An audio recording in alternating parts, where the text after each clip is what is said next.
Hey everyone, welcome back to my channel. Today we're going to talk about step 5 of flipping houses, and that is market research. I'm going to talk about three things. I'm going to talk about the four factors that I used when I first got started and I still use today. Then the second thing we're going to talk about is why I use them. And then the third thing is how you can use or how you can get these type of information and where you can get it from.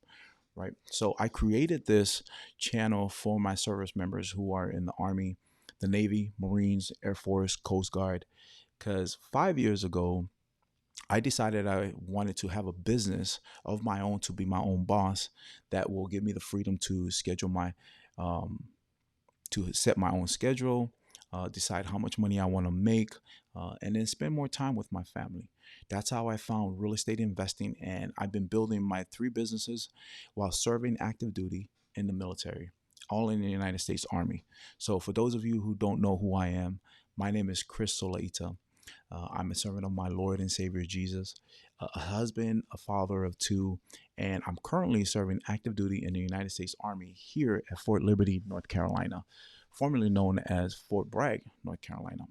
But before we get to the video and why you're here, I just want to first thank you for for smashing that like button, and then also for commenting on my previous videos.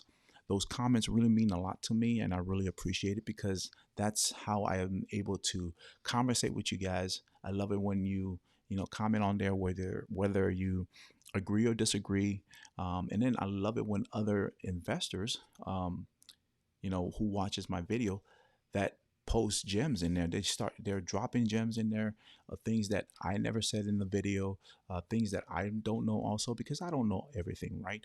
So I love it when you guys do that because it allows other service members to go ahead and see what you guys are commenting on there, and then also learn from what your comments are. So if you're new to the channel, go ahead and please like that button, and then especially go ahead and leave a comment in there. I would really appreciate it. So let's move forward to the real reason why you are here. All right, and then as usual, I'm gonna go ahead and bring up our whiteboard. And let me see, here's our whiteboard. I got that. Boop. Bring that up.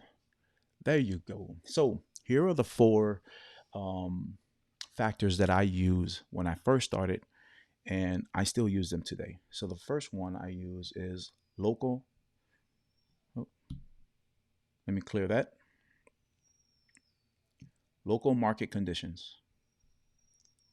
The second one I use is property analysis. The third one I use is comps. Oh, not cops. So let me go ahead and get that out. It's, oops. Third one I use is comps, right? And then the last one I use is regulations and zoning. So these are the four factors that I use majority of the time, and I still use it today. And the first one, it's really crucial for you to understand the local market conditions. This means analyzing the supply and demand dynamics of that market, spotting the trends, and keeping an eye on economic indicators. A strong economic, a strong economy, local economy, often translate to a robust housing market, while emerging neighborhoods can present like golden opportunities for you. So that's the reason. That's my first one, is making sure that you understand your local market, right?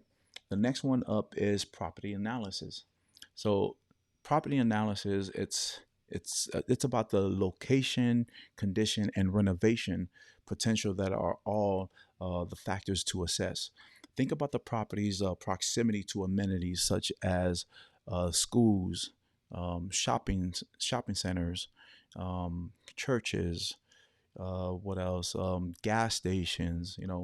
These are things that take in consideration when you're assessing the location, and then also its current state, the condition of it, right? And then the cost of the necessary renovations that you need in that area, because a lot of neighborhoods, different neighborhoods are all different.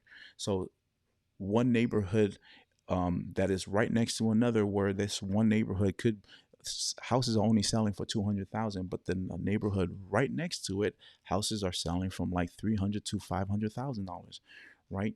So the renovations in the $200,000 market neighborhood compared to the $500,000 market neighborhood, renovations could be are definitely different on these. Okay, only because in the $500,000 neighborhood, you're probably putting in granite, marble, or you you have to put in your so your cost of materials will be a little bit bigger or a lot higher, only because you're putting in high end um, what do you call it, materials for that property. But then in the 200,000, you may not put in the marble countertop for a $200,000. You may not even put in a granite, right? You could put, probably it's only calling for a laminate, right? That's a lot cheaper. um, but the third one is comps. So comparable sales data is definitely a friend of yours. Look at recent sales of similar properties to gauge the market. Like for instance, the price per square footage, and then the average days on the market, right? And understanding these type of metrics will definitely help you set your competitive price for all your flips. Okay, and then for regulations and zoning, definitely this is definitely a must that you must take in consideration, especially for zoning, right? Don't forget about the regulations of the local market that you are in. You must know them, and how you know them is definitely go down to your county or your city in the zoning department, and ask them, hey, what are the zoning as far as like regulations and everything of the area. You have to be aware of those local zoning regulations, especially historical districts, right? And then another big one is environmental conditions considerations. So I say this regulations and zoning because this is definitely something I go through every time when I do a flip, and especially when I'm analyzing. I want to know whether that house is in a flood zone or not. Whether that house, what type of market that house is in. If it's in a historical place, um, definitely you are very restricted to what the city wants you to put into the house. Maybe the city just wants, things are allowing you to change what's inside of the house and not outside of the house, right? So definitely keep those in mind. And these are the four things that I use. These are four factors that I use when I first started, and I still use. There's other factors like um, crime in the area. Um, those are something that I also consider, but these are my top four. So let me see. Okay, so we talked about the four factors that I use and then why I use them. So how can you get them, right? Let me switch my camera back. Okay, now we're out of the whiteboard. So what was the question? So I answered the question of the four factors that I use and then why I used it. And now I want to answer how you can get this type of information. The Definitely Google, right? Definitely Google your local areas. Citydata.com is one of them that you can go ahead and that provides a lot of information about the area that you're in. Another there's two people that I actually use, and they're on my team um, that I use all the time.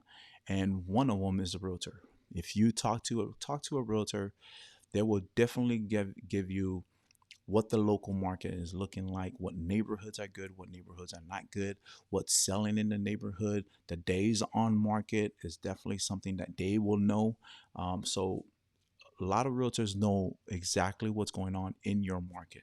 So talk to them. It's really good to always talk to as many realtors as you want. The second one is investors. Talk to other flippers, right? Get to know them and let them know, hey, what do you see in this neighborhood? Or this is what I see in that neighborhood. Networking between realtors and other flippers or other investors is a definite way. I suggest to go out and then figure out, doing your market research. So, um, but yeah, those are the four factors. So we talked about the four factors that I use, why I use them, and then how you can use them. So if you if you're a service member and you like my content, so I have a free VIP masterclass. So as you can see, this text word right here. Yeah, text this word GI Flipper to this number. If you text that word to this number, you can have access to my free VIP masterclass. It's a community of like-minded service members just like you and me, whether in the Army, Navy, Marines, Coast Guard, Air Force. This is where I am able to go more in depth of different subjects, such as the subject today. And we have weekly training calls to answer any of your questions and provide as much value as I can. Um, so if you want to join this free VIP masterclass, go ahead and text GI Flipper to this number. And then hopefully I'll get to see you there. But that is all for this video, and I hope that you like this content. If you have any comments, go ahead and comment down below.